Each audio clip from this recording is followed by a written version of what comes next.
65 ವರ್ಷ ವಯಸ್ಸಿನ ಸುರೇಶ್ ಅಂಗಡಿಯವರು ವಿಧಿವಶರಾಗಿದ್ದು ಅವರ ವಿಧಿವಶರಾಗಿದ್ದಂತಹ ಸುದ್ದಿ ಕೇಳ್ತಿದ್ದ ಹಾಗೆ ಎಲ್ಲರೂ ಕೂಡ ಟ್ವೀಟ್ ಮೂಲಕ ಸಂತಾಪವನ್ನು ಸೂಚಿಸಿದ್ದಾರೆ. ಪ್ರಧಾನಿ ನರೇಂದ್ರ ಮೋದಿ ಅವರು ಕೂಡ ಸುರೇಶ್ ಅಂಗಡಿಯವರ ಬಗ್ಗೆ ತಮ್ಮ ಮಾತುಗಳನ್ನು ಟ್ವೀಟ್ ಮೂಲಕ ಹಂಚಿಕೊಂಡಿದ್ದಾರೆ. ಸುರೇಶ್ ಅಂಗಡಿಯವರು ಒಬ್ಬ ನಿಷ್ಠಾವಂತ ವ್ಯಕ್ತಿ, ಒಳ್ಳೆ ರೀತಿಯಲ್ಲಿ ಎಲ್ಲವನ್ನು ಕೂಡ ಕೆಲಸ ಮಾಡ್ಕೊಂಡು ಹೋಗ್ತಾ ಇದ್ರು. ಸೊ ಈ ಸುದ್ದಿ ಕೇಳಿ ಆಘಾತ ಆಗಿದೆ. ಅವರ ಕುಟುಂಬ ವರ್ಗಕ್ಕೆ ಮತ್ತು ಅವರ ಇಡೀ ಸ್ನೇಹ ಬಳಗಕ್ಕೆ ಒಂದು ರೀತಿ ಇದು ಸ್ಯಾಡ್ ಎಂಡ್ ಅಂತಲೇ ಅವರು ತಿಳಿಸಿದ್ದಾರೆ. ಮತ್ತು ಇಡೀ ಸಂಸದರೆಲ್ಲರೂ ಕೂಡ ಮಾತನಾಡ್ತಾ ಅವ್ರನ್ನ ನೆನಪು ಮಾಡ್ಕೊಳ್ತಾ ಇದ್ರು. ತುಂಬಾ ಸರಳ ವ್ಯಕ್ತಿತ್ವದ ವ್ಯಕ್ತಿ, ಬಹಳ ರಾಜಕೀಯವಾಗಿ ತುಂಬಾ ಜೋರ್ ಅಲ್ಲದೆ ಹೋದ್ರೂ ಕೂಡ ಅವರು ಎಲ್ಲರನ್ನೂ ಕೂಡ ಸಮಾಧಾನ ಚಿತ್ತರಿಂದ ರಾಜ್ಯಕ್ಕೆ ಏನೆಲ್ಲ ಮಾಡಬೇಕು ಅದೆಲ್ಲದರ ಬಗ್ಗೆ ಸಲಹೆ ಸೂಚನೆಗಳನ್ನ ಪಡ್ಕೊಂಡು ಒಂದು ರೀತಿ ಸಹೋದರತ್ವವನ್ನ ಹೊಂದಿದಂತಹ ವ್ಯಕ್ತಿ ಈಗ ನಮ್ಮ ಜೊತೆಗೆ ಇಲ್ಲ. ನಿನ್ನೆ ಮೊನ್ನೆ ಮಾತನಾಡಿದ್ವಿ, ಅವರ ಆರೋಗ್ಯದ ಬಗ್ಗೆ ಕೂಡ ಕೇಳ್ಕೊಂಡಿದ್ವಿ. ಅವರು ಏಸಿಂಪ್ಟಮ್ಯಾಟಿಕ್, ನಾನು ಆದಷ್ಟು ಬೇಗ ಗುಣಮುಖ ಆಗ್ತೀನಿ ಅನ್ನುವಂತಹ ವಿಶ್ವಾಸವನ್ನು ಕೂಡ ವ್ಯಕ್ತಪಡಿಸಿದ್ರು. ಆದ್ರೆ ಏಕಾಏಕಿ ಈ ರೀತಿಯಾದಂತಹ ಸುದ್ದಿಯನ್ನ ಕೇಳಬೇಕಾಗಿ ಬಂತು ಅಂತ ಹಲವರು ತಮ್ಮ ನೋವಿನ ನುಡಿಗಳನ್ನ ವ್ಯಕ್ತಪಡಿಸ್ತಾ ಇದ್ರು. ಸುರೇಶ್ ಅಂಗಡಿ ಅವರು ಏಸಿಂಪ್ಟಮ್ಯಾಟಿಕ್ ಆಗಿದ್ದ ಗೊತ್ತಾಗ್ತಿದ್ದ ಹಾಗೆ ಹಲವರು ಅವರ ಜೊತೆಗೆ ದೂರವಾಣಿ ಸಂಪರ್ಕದಲ್ಲಿ ಕೂಡ ಮಾತನಾಡಿದ್ರು. ಅವರಿಗೆ ಬೇಗ ಹುಷಾರಾಗಿ ಅಂತ ಕೂಡ ಸೂಚಿಸಿದ್ರು. ಬೇರೆ ಬೇರೆ ರಾಜಕಾರಣಿಗಳಿಗೂ ಕೂಡ ಕೊರೋನಾ ಬಂದಂತಹ ಸಂದರ್ಭದಲ್ಲಿ ಸುರೇಶ್ ಅಂಗಡಿ ಅವರು ಕರೆ ಮಾಡಿ ಹೇಗಿದ್ದೀರಿ, ಏನು ಹುಷಾರಾಗಿ ಅಂತ ಹೇಳ್ಕೊಂಡಿದ್ರು. ಬಟ್ ಅವರೇ ಈ ವಿಚಾರದಲ್ಲಿ ಒಂದ್ ಕಡೆಯಲ್ಲಿ ನೆಗ್ಲೆಕ್ಟ್ ಮಾಡಿದ್ರ ಅನ್ನುವಂತಹ ಮಾತುಗಳನ್ನು ಕೂಡ ಕೆಲವರು ವ್ಯಕ್ತಪಡಿಸ್ತಾ ಇದ್ರು. ಆದ್ರೆ ಅವರಿಗೆ ಯಾವುದೇ ಲಕ್ಷಣಗಳು ಕಾಣಿಸ್ತಾ ಇದ್ರ ಹಿನ್ನೆಲೆಯಲ್ಲಿ ಬಹುಶಃ ಗೊತ್ತಾಗಿಲ್ಲ. ಆ ಒಂದು ಸಿಂಪ್ಟಮ್ಸ್ ಕಂಡು ಬಂದಿದ್ರೆ ಬೇಗ ಅವರು ಆಸ್ಪತ್ರೆಗೆ ದಾಖಲಾಗ್ತಿದ್ರೇನೋ, ಇನ್ನು ಅವರು ಉಳ್ಕೊಳ್ಳಿಕ್ಕೆ ಸಾಧ್ಯವಾಗ್ತಿತ್ತೇನೋ. ಈಗ ಸದ್ಯ ಅವರು ಅವರ ಪತ್ನಿ, ಇಬ್ಬರು ಮಕ್ಕಳನ್ನ ಅಗಲಿದ್ದಾರೆ. ಅಂತ್ಯಕ್ರಿಯೆ ವಿಚಾರಕ್ಕೆ ಸಂಬಂಧಪಟ್ಟ ಹಾಗೆ ಈಗಾಗಲೇ ದೆಹಲಿಯ ಏಮ್ಸ್ ಆಸ್ಪತ್ರೆಯ ಒಂದಷ್ಟು ಮಾಹಿತಿಗಳು ಕೂಡ ಬರ್ತಾ ಇದೆ. ಅವರ ಮೃತದೇಹವನ್ನ ಕರ್ನಾಟಕಕ್ಕೆ ಕೊಡಿ ಅನ್ನುವಂತಹ ಒಂದು ಕೋರಿಕೆಯನ್ನು ಕೂಡ ಹಲವರು ಇಟ್ಟಿದ್ರು. ಆದ್ರೆ ಈ ಸಂದರ್ಭದಲ್ಲಿ ಕೊರೋನಾ ನಿಯಮದಿಂದಾಗಿ ಅಂತ್ಯಕ್ರಿಯೆಗೆ ಆ ರೀತಿ ಬಾಡಿಗಳನ್ನ ಕೊಡ್ಲಿಕ್ಕೆ ಸಾಧ್ಯ ಇಲ್ಲ.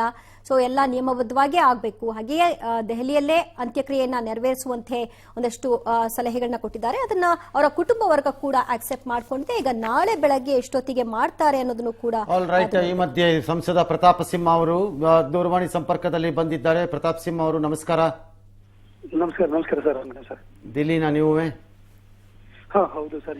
ಯಾವಾಗ ಇತ್ತೀಚೆಗೆ ನನ್ನನ್ನು ಭೇಟಿ ಮಾಡಿದಾಗ ನೀವು ಹೇಳ್ತಾ ಇದ್ರಿ ಅಲ್ವಾ ಈ ವ್ಯಕ್ತಿ ಬಗ್ಗೆ? ಹೌದು ಸರ್. ನಿಮ್ಮ ಕ್ಷೇತ್ರದ್ದೇನೋ ಒಂದು ಕೆಲಸದ ವಿಚಾರದಲ್ಲಿ?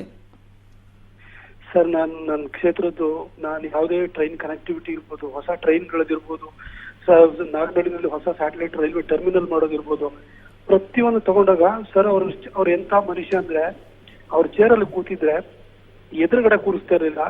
ಪಕ್ಕದಲ್ಲಿ ಒಂದು ಚೇರ್ ಹಾಕಿ ಕೂರಿಸ್ಕೊಂಡು, ನೋಡು ಈ ಚೇರ್ ಅನ್ನೋದು ಯಾವಾಗ್ಲೂ ಪರ್ಮನೆಂಟ್ ಅಲ್ಲ, ಇರುವಾಗ ಒಳ್ಳೆ ಕೆಲಸ ಮಾಡ್ಬೇಕು ಅಂತ ಹೇಳಿ ಪಕ್ಕದಲ್ಲಿ ಕೂರಿಸ್ಕೊಂಡು ಅಷ್ಟು ಗೌರವ ಕೊಟ್ಟು ಮಾಡಿದ್ರು ಸರ್. ಸಾರಿ ಸರ್, ಅವ್ರ ಬಗ್ಗೆ ಒಂಥರ ಒಂದು ಇಮೋಷನ್ ಕನೆಕ್ಟ್ ಆಗುತ್ತೆ. ಒಳ್ಳೆ ಮನುಷ್ಯ ಸರ್, ಅಂತ ಒಬ್ಬ ಒಳ್ಳೆ ಮನುಷ್ಯ. ನನಗೆ ನೆನಪಿಗೆ ಬಂತು, ಟರ್ಮಿನಲ್ ವಿಚಾರನೋ ಏನೋ ನೀವು ನನ್ನ ಹತ್ರ ಶೇರ್ ಮಾಡ್ತಾ ಇದ್ರಿ ಅವತ್ತು. ಹೌದು ಸರ್, ಹೌದು ಸರ್. ಹೇಗ್ ಮಾಡಿಕೊಟ್ರು, ಎಷ್ಟು ದುಡ್ಡು ಖರ್ಚಾಗತ್ತೆ ಅದಕ್ಕೆ ಅಂತೆಲ್ಲ? ಸರ್ ಅದಕ್ಕೆ 2 ಫೇಸ್ ಅಲ್ಲಿ ತಗೊಳ್ಳೋದಕ್ಕೂ ಕೂಡ 497 ಕೋಟಿ, ಹೆಚ್ಚು ಕಡಿಮೆ 1,000 ಕೋಟಿ ರೂಪಾಯಿ ಪ್ರಾಜೆಕ್ಟ್ ಅಪ್ರೂವಲ್ ಮಾಡಿಕೊಟ್ರು ಸರ್. ಅವರು ಆಲ್ಮೋಸ್ಟ್ 1,000 ಕೋಟಿ ರೂಪಾಯಿ ಪ್ರಾಜೆಕ್ಟ್ ಅಪ್ರೂವಲ್ ಮಾಡಿಕೊಟ್ರು ಸರ್. ಹಾಗೆ ನಮ್ಮ ಮೈಸೂರಲ್ಲಿ ಏನ್ ನಮ್ಮ ರೈಲ್ವೆ ಮ್ಯೂಸಿಯಂ ಹಾಳಾಗೋಗಿತ್ತು, ಅದನ್ನ ಮತ್ತೆ ಹೊಸದಾಗಿ ಮಾಡ್ಲಿಕ್ಕೂ ಕೂಡ ಅದಕ್ಕೂ ಹಣ ಕೊಟ್ಟರು. ಹಾಗೆ ಯಾವ ವಿಷಯ ತಗೊಂಡೋದ್ರು ಕೂಡ ಒಂದು ದಿನನೂ ಇಲ್ಲ ಅಂತ ಹೇಳಿಲ್ಲ ಸರ್. ಕರ್ನಾಟಕದ ಯಾವ ಕೆಲಸ ನಿನ್ಗೆ ಏನೇ ನಿನ್ ಗಮನಕ್ಕೆ ಬಂದ್ರು ಕೂಡ ನನಗೆ ತಗೊಂಬ, ಅದನ್ನ ಪತ್ರ ತಗೊಂಬ, ನಾನು ಮಾಡ್ಕೊಡ್ತೀನಿ ಇದ್ರು. ಹಾಗೆ ನನ್ನ ಕ್ಷೇತ್ರ ಅಲ್ಲ ಸರ್, ನಿಮ್ಗೆ ಏನು ಇದಕ್ಕೆ ಕುಂದಾಪುರದಲ್ಲಿ 2 ರೈಲ್ವೆ ಸ್ಟಾಪೇಜ್ ಬೇಕಿತ್ತು. ಅದು ಕುಂದಾಪುರದಲ್ಲಿ ರೈಲ್ವೆ ಸ್ಟಾಪೇಜ್ ಅನ್ನು ಕೊಡಬೇಕು ಅಂತ ಹೇಳಿದ್ರೆ ಅದಕ್ಕೆ ಕೊಂಕಣ್ ರೈಲ್ವೆದು ಬೋರ್ಡ್ ಬೇರೆ ಇದೆ, ಅದು ಮುಂಬೈನಲ್ಲಿ ಇರುತ್ತೆ. ಅವ್ರು ಯಾವುದೇ ಕಾರಣಕ್ಕೂ ಸ್ಟಾಪೇಜ್ ಗಳನ್ನ ಕೊಡಲ್ಲ. ಅದು ರೈಲ್ವೆ ಕೆಳಗಡೆ ಬರಲ್ಲ, ಅದು ಸಪರೇಟ್ ಬೋರ್ಡ್ ಇದೆ. ಅಂತದನ್ನು ಕೂಡ ನನಗೆ ನಾನು ಸಾಹೇಬ್ರ ಇದನ್ನ ಮಾಡ್ಕೊಡ್ಬೇಕು ಅಂತ ಹೇಳಿದಾಗ ಅವ್ರಿಗೆ ಕೊಂಕಣ್ ರೈಲ್ವೆ ಬೋರ್ಡ್ ಚೇರ್ಮನ್ ಮಾತಾಡಿ ಕೆಲಸ ಆಗ್ಲೇಬೇಕು ಅಂತ ಹೇಳಿ 2 ಟ್ರೈನ್ ಸ್ಟಾಪೇಜ್ ಅನ್ನು ಕೊಡಿಸಿದ್ರು. ಯಾವ ಕೆಲಸಕ್ಕೂ ಕೂಡ ಅವ್ರಿಗೆ ಇಲ್ಲ ಅಂತ ಹೇಳಿಲ್ಲ ಸರ್. ನಮ್ಗೆ ಸದಾನಂದ ಮೊದಲು ರೈಲ್ವೆ ಮಂತ್ರಿ ಆಗಿದ್ರು. ಅದಾದ ನಂತರ ಇವರು ರೈಲ್ವೆ ಖಾತೆ ರಾಜ್ಯ ಸಚಿವರಾಗಿ ಬಂದ್ರು ಕೂಡ ಆ ಖಾತೆನಲ್ಲಿ ಒಬ್ರು ಇದು ಕ್ಯಾಬಿನೆಟ್ ದರ್ಜೆಯ ಮಂತ್ರಿ ತರದಲ್ಲೇ ಅವ್ರು ಯಾವತ್ತೂ ಕೂಡ ಕೆಲಸ ಮಾಡ್ಕೊಟ್ಟಿದ್ದಾರೆ ಸರ್. ಅಷ್ಟು ಅಂದ್ರೆ ಯಾವ ನಮ್ಮ ಕರ್ನಾಟಕದ ಯಾವ ವಿಚಾರ ಇರ್ಬೋದು ಸರ್, ಅದಕ್ಕಿಲ್ಲ ಅಂತ ಹೇಳ್ತಿರ್ಲಿಲ್ಲ. ಈ ಸರ್ನು ಕೂಡ ರೈಲ್ವೆ ಬಜೆಟ್ ಅಲ್ಲಿ 3,500 ಕೋಟಿ ರೂಪಾಯಿ ಇದುವರೆಗೆ ಇತಿಹಾಸದಲ್ಲಿ ಯಾವತ್ತೂ ಬಂದಿರಲಿಲ್ಲ ಸರ್. ಇಷ್ಟು ದೊಡ್ಡ ಪ್ರಮಾಣದಲ್ಲಿ ಅನುದಾನ ಕೊಟ್ಟರು. ಅಂತ ಒಬ್ಬ ಮನುಷ್ಯ ಹೋದ್ರಲ್ಲ ಸರ್, ಅಷ್ಟು ಬಹಳ ಬೇಜಾರಾಗುತ್ತೆ ಸರ್. ಮತ್ತೆ ಪರ್ಫಾರ್ಮೆನ್ಸ್ ಸರ್, ಅವ್ರು ನನ್ನ ಭವಿಷ್ಯದಲ್ಲಿ ಕರ್ನಾಟಕದಲ್ಲೂ ಕೂಡ ಒಂದು ದೊಡ್ಡ ಲೀಡರ್ ಆಗಿ ಅವ್ರು ರೈಲ್ವೆ ಖಾತೆಯಲ್ಲಿ ಮಾಡಿರೋದು ಕೆಲಸದಿಂದ ಬೆಳೀತಾರೆ ಅಂತ ನಾನು ಭಾವಿಸಿದ್ದೆ. ಆಲ್ ರೈಟ್, ನೀವು ದಿಲ್ಲಿನಲ್ಲಿ ಇದ್ದೀರಾ ಈಗ, ಅಲ್ಲಿಗೆ ಹೋಗ್ತಾ ಇದ್ದೀರಾ? ಹೌದು ಸರ್. ಈಗ ನಮ್ಮ JP ನಡ್ಡಾ ಅವ್ರು ಬಂದಿದ್ದಾರೆ ಸರ್, ನಮ್ಮ ರಾಷ್ಟ್ರೀಯ ಅಧ್ಯಕ್ಷರು.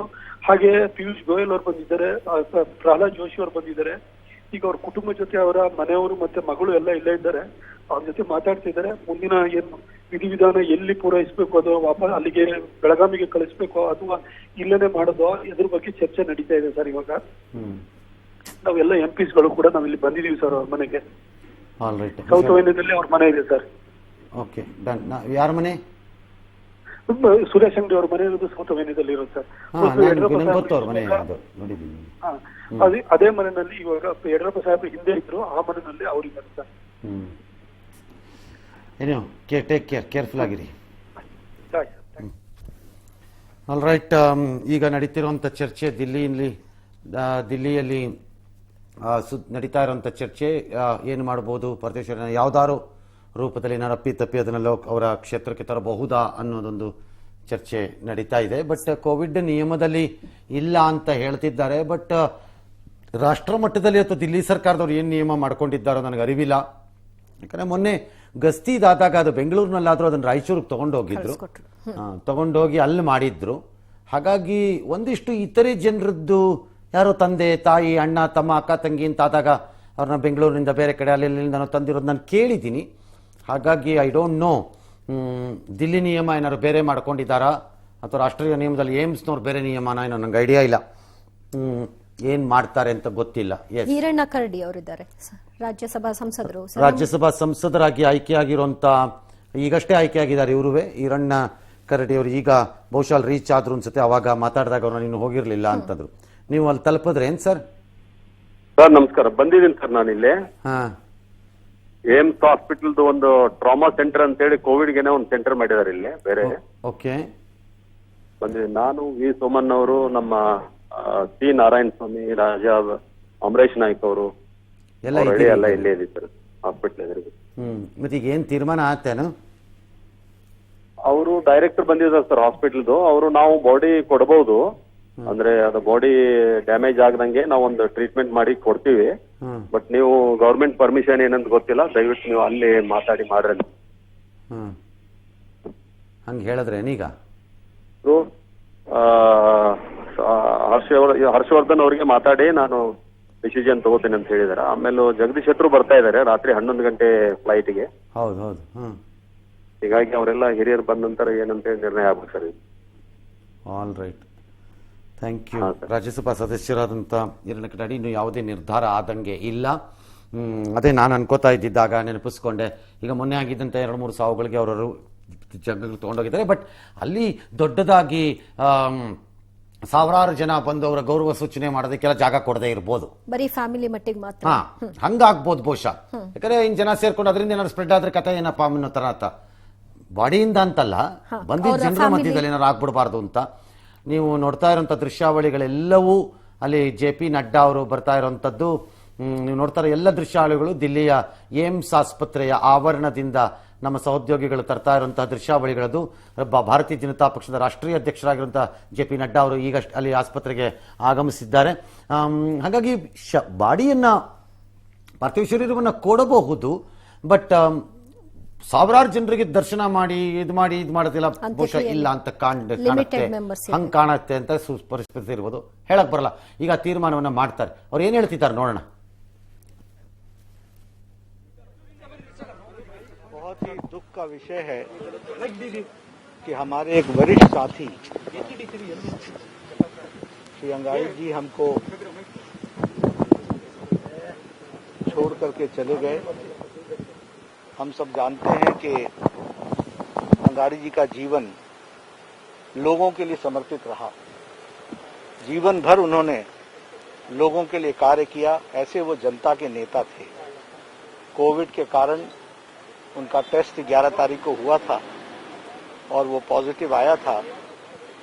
तत्पश्चात वो अस्पताल में थे और सुधार भी हुआ, लेकिन ये जो आकस्मिक अटैक पड़ा जिसके कारण उनकी जीवन लीला समाप्त हुई है, ये हम सब के लिए बहुत ही दुखदायी है। लाखों कार्यकर्ता आज दुखी हैं। मैं ईश्वर से प्रार्थना करता हूं कि परिवार को ताकत दें कि इस दुख को वो सह सकें। सारा भाजपा परिवार उनके साथ है और उनकी आत्मा को भगवान शांति दे, अपने चरणों में स्थान दे, ये मैं कहना चाहता हूं। सच में हमने अपने वरिष्ठ साथी को अल्प आयु में ही, मध्य आयु में ही उनको हमसे बिछड़ गए, इस बात का दुख लाखों कार्यकर्ताओं को है। भगवान उनकी आत्मा को शांति। JP ನಡ್ಡಾ ಭಾರತೀಯ ಜನತಾ ಪಕ್ಷದ ರಾಷ್ಟ್ರೀಯ ಅಧ್ಯಕ್ಷರು ಈಗ ಅಲ್ಲಿ ತಮ್ಮ ಸಂತಾಪವನ್ನ ಹೇಳ್ತಾ ಇದ್ರು. ಅವರು ತಮ್ಮ ಜೀವನವನ್ನು ಹೇಗೆ ಮುಡುಪಾಗಿಟ್ಟಿದ್ರು ಜನಕ್ಕೋಸ್ಕರ, ಹಿಂಗೆ ಕೆಲಸ ಮಾಡಿದ್ರು, ಜೀವನ ಪೂರ್ತಿ ಮಂತ್ರಿಯಾಗಿ ಕೆಲಸ ಮಾಡಿದ್ರು ಹೇಳ್ತಾ ಇದ್ರು. ನೀವು ನೋಡ್ತಾ ಇದ್ರಿ. ಅದು ದಿಲ್ಲಿಯ all India institute of medical sciences ಆವರಣದಿಂದ ನಮ್ಮ ಸಹೋದ್ಯೋಗಿಗಳು ತಂದಂತಹ ದೃಶ್ಯ ಅದು ನೀವು ನೋಡ್ತಾ ಇದ್ದಿದ್ದು. ಇನ್ನು ತೀರ್ಮಾನವನ್ನ ಮಾಡಿರುವ ಯಾವುದೇ ಸುದ್ದಿ ಬಂದಂಗೆ ಇಲ್ಲ.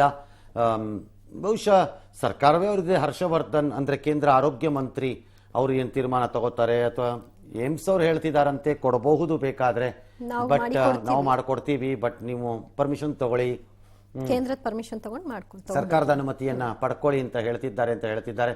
ಹಾಗಾಗಿ ಈಗ ಹಲವಾರು ಮಂತ್ರಿಗಳು ಕೂಡ ಇದರಲ್ಲಿ ಪ್ರವೇಶ ಆಗಿದ್ದಾರೆ. ಪಿಯೂಷ್ ಗೋಯಲ್ ಕೂಡ ಬಂದಿದ್ದಾರೆ, ಅವರ ಹಿರಿಯ ಸಹೋದ್ಯೋಗಿ ಅವರು, ಬಿಕಾಸ್ ರೈಲ್ವೆ ಮಂತ್ರಿಗಳಾಗಿ ಇರುವಂತದ್ದು ಹಿರಿಯ ಸಹೋದ್ಯೋಗಿ ಕೂಡ ಅವರು. ಹಾಗಾಗಿ ಅವರು ಕೂಡ ಪ್ರವೇಶ ಮಾಡಿದ್ದಾರೆ. ಸುರೇಶ್ ಅಂಗಡಿ ಅವರು ನೇರವಾಗಿ ಅವ್ರ ಜೊತೆನೆ ಕೆಲಸ ಮಾಡ್ತಾ ಇದ್ದಂಥದ್ದು. ಇನ್ನು ಡಾಕ್ಟರ್ ಹರ್ಷವರ್ಧನ್, ಅದು ದೊಡ್ಡ ಸಮಸ್ಯೆ ಆಗ್ಲಿಕ್ಕಿಲ್ಲ. ನಿಯಮಗಳಲ್ಲಿ ಜಾಗ ಇದ್ದರೆ ಅಪಿತಪ್ಪಿ ಕೊಡಬಹುದು ಮಾಡಬಹುದು ಅಂತಿದ್ರೆ ಕೊಟ್ಬಿಡ್ತಾರೆ. ಯಾಕಂದ್ರೆ ಸರ್ಕಾರ ಎಲ್ಲ ಇದೆ, ಅವರೇ ಮಂತ್ರಿ, ಎಲ್ಲ ಸರ್ಕಾರದವರು ಅಲ್ಲೇ ಇರ್ತಾರೆ. ದೊಡ್ಡ ಸಮಸ್ಯೆ ಆಗ್ಲಿಕ್ಕಿಲ್ಲ. ಅದು ಏನಾಗತ್ತೆ ಅಂತ ಅರಿವಿಲ್ಲ.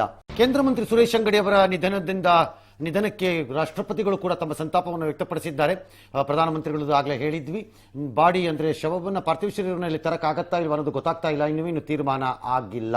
ರಾಜ್ಯದ ಎಲ್ಲ ನಾಯಕರುಗಳು, ಪ್ರತಿಪಕ್ಷ ಹಾಗೂ ಆಡಳಿತ ಪಕ್ಷದ ಎಲ್ಲ ನಾಯಕರುಗಳು ಕೂಡ ತಮ್ಮ ಸಂತಾಪವನ್ನು ವ್ಯಕ್ತಪಡಿಸ್ತಾ ಇದ್ದಾರೆ. ನಾವು ಈಗ ಆ ಸುದ್ದಿಗೆ ವಾಪಸ್ ಹೋಗ್ತೀವಿ, ಯಾಕಂದ್ರೆ ಅಲ್ಲಿ ತೀರ್ಮಾನ ಏನಾಗುತ್ತೆ ಅಂತ. ಆದರೆ ಉಳಿದ ಸುದ್ದಿಗಳನ್ನು ನಿಮ್ಮ ಮುಂದೆ ಕ್ವಿಕ್ ಆಗಿ ಹಾಜರುಪಡಿಸ್ಬಿಡ್ತೀವಿ. ಕರ್ನಾಟಕ ಬಂದ್ಗೆ ಕೊನೆಗೂ ಡೇಟ್ ಫಿಕ್ಸ್ ಆದಂಗಿದೆ. ಸೋಮವಾರ ಕರ್ನಾಟಕ ಬಂದ್ ನಡೆಯುತ್ತೆ. ಶುಕ್ರವಾರದ ಬದಲು ಸೋಮವಾರ ಮಾಡ್ತಾರೆ. ರೈತರು ಇವತ್ತು ರಾಜ್ಯ ಸರ್ಕಾರ APMC ಬಿಲ್ನ ಮಸೂದೆಯನ್ನ ಸದನದಲ್ಲಿ ತಂದ ಕೂಡಲೇ ಈ ನಿರ್ಧಾರಕ್ಕೆ ಅವರೆಲ್ಲ ಬಂದಿದ್ದಾರೆ. ತಕ್ಷಣ ಅಲ್ಲೇ ಪ್ರತಿಭಟನೆಯನ್ನು ಕೂಡ ಪ್ರಾರಂಭ ಮಾಡಿದ್ರು. ಒಂದಷ್ಟು ಖಂಡಿಸಿ ಧರಣಿ ಎಲ್ಲ ಮಾಡಿದ್ರು. ಬಟ್ ಪೊಲೀಸರು ಎಲ್ಲರನ್ನು ವಶಕ್ಕೆ ಪಡೆದುಕೊಂಡಿದ್ದಾರೆ. ಈ ಪರಿಸ್ಥಿತಿಯಿಂದಾಗಿ ಹಲವಾರು ಸಂಘಟನೆಗಳು ಅದಕ್ಕೆ ಬೆಂಬಲವನ್ನು ಕೊಟ್ಟಿದೆ. ಹಾಗಾಗಿ ಹೆಚ್ಚು ಕಡಿಮೆ ಬಂದ್ ಆಗತ್ತೆ ಸೋಮವಾರ ಅನ್ನೋ ಲೆಕ್ಕಾಚಾರದಲ್ಲಿ ನಾವಿದ್ದೀವಿ. ಶಾಲಕರ ಸಂಘ, ಕ್ಯಾಬ್ ಚಾಲಕರು, ಆಟೋ ಸಂಘಗಳು, ಓಲಾ, ಊಬರ್, ಟ್ಯಾಕ್ಸಿ, ದಲಿತ ಸಂಘಟನೆಗಳು, ರೈತ ಸಂಘಟನೆಗಳು, ಕಾರ್ಮಿಕ ಸಂಘಟನೆಗಳು, ಬ್ಯಾಂಕ್ ನೌಕರ ಸಂಘ, ಹೀಗೆ ಬಹಳಷ್ಟು ಜನ ನೈತಿಕ ಬೆಂಬಲ ಈ ತರ ಕೊಟ್ಕೊಂಡು ಹೋಗಿದ್ದಾರೆ. ಹಾಗಾಗಿ ಇದಾಗತ್ತೆ. ಇನ್ನು ಶುಕ್ರವಾರ ಹೆದ್ದಾರಿ ಬಂದ್ ಅನ್ನು ಕೂಡ ಮಾಡ್ತೀವಿ ಅಂತ ರೈತ ಸಂಘಟನೆಗಳು ಹೇಳ್ತಾ ಇವೆ. ಹಾಗಾಗಿ ಬೆಂಗಳೂರಿಗೆ ಬರ್ತಾ ಇರುವಂತಹ ಎಲ್ಲ ಹೆದ್ದಾರಿಗಳು ಕೂಡ ಬಂದಾಗೋ ಸಾಧ್ಯತೆ ಇದೆ. ಇನ್ನು ಬೇರೆ ಕಡೆನೂ ಆದ್ರೂ ಆಗಬಹುದು.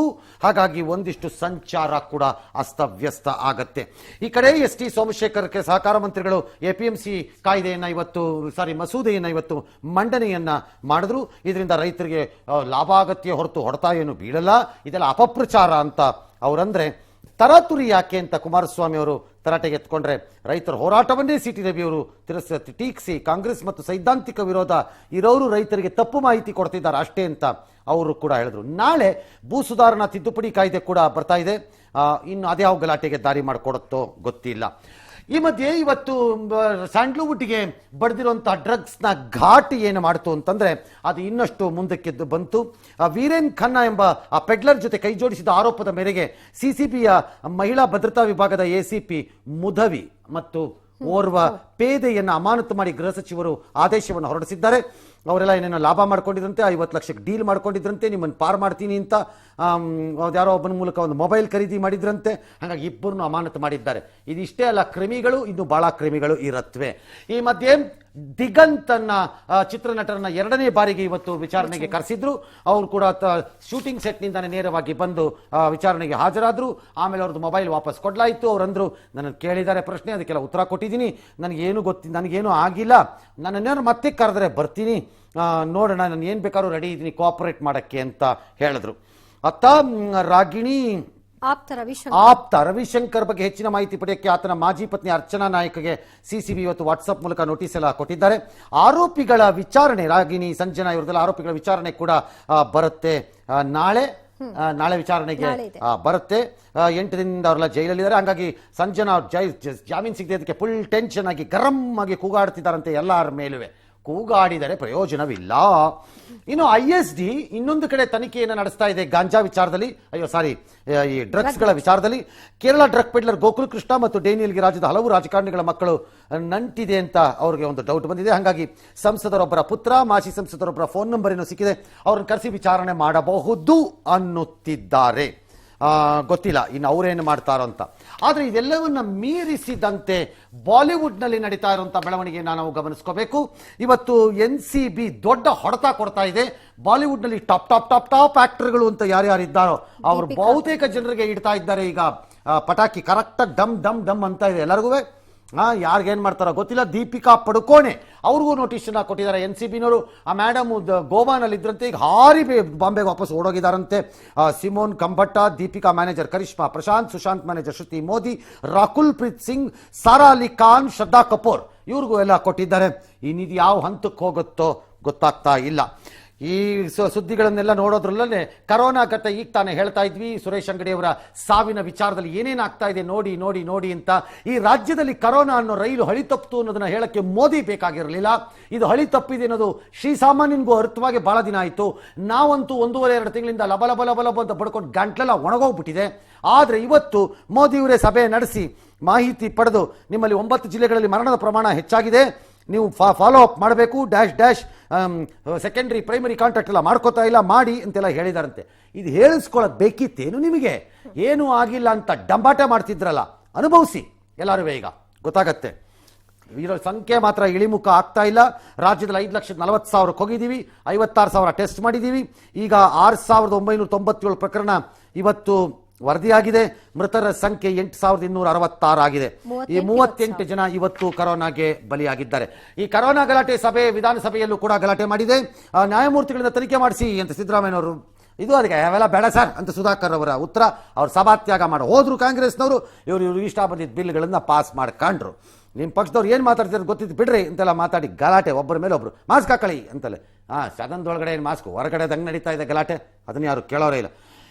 ಕರೋನಾ ಮಧ್ಯೆ ಮಾಜಿ ಸ್ಪೀಕರ್ ರಮೇಶ್ ಕುಮಾರ್ ಕೂಡ ದೊಡ್ಡ ಮನುಷ್ಯನೆಲ್ಲ ಬಿಡ್ರಿ, ಮಾಡೋದೆಲ್ಲ ಹಲ್ಕಾ ಕೆಲಸ ಅಂದಿದ್ದು ಬಹಳ ಆಕ್ರೋಶಕ್ಕೆ ಗುರಿಯಾಯಿತು. ಅವ್ರು ಸಿಟ್ಟಿಗೆ ಸುಧಾಕರ್, ಬಾಯಿಗೆ ಬಂದಂಗೆ ಪದ ಬಳಕೆ ಮಾಡಬೇಡಿ, ಏನಾದ್ರು ತಪ್ಪು ಇದ್ರೆ ಪ್ರಶ್ನೆ ಕೇಳಿ, ಹಲ್ಕಾ ಅನ್ನೋ ಪದ ಮಾಡೋದು ಸರಿ ಇಲ್ಲ ಅಂತ ಶೆಟ್ಟರ್ರು ಹೇಳಿದ್ರು. ರಮೇಶ್ ಕುಮಾರ್ ಹಲ್ಕಾ ಅಂದ್ರೆ ಒಪ್ಕೋತಾರ? ಇದು ಗುಂಡಾಗಳಿಗೆ ಬಳಕೆ ಮಾಡೋದಿಲ್ಲ, ಒಬ್ರಿಗೊಬ್ರು ಕಾಲು ಎಳ್ಕೊಂಡ್ರು ಅಷ್ಟೇ, ಇನ್ನೇನು ಮಾಡ್ತಾರೆ ಹೇಳಿ ಅಲ್ವಾ?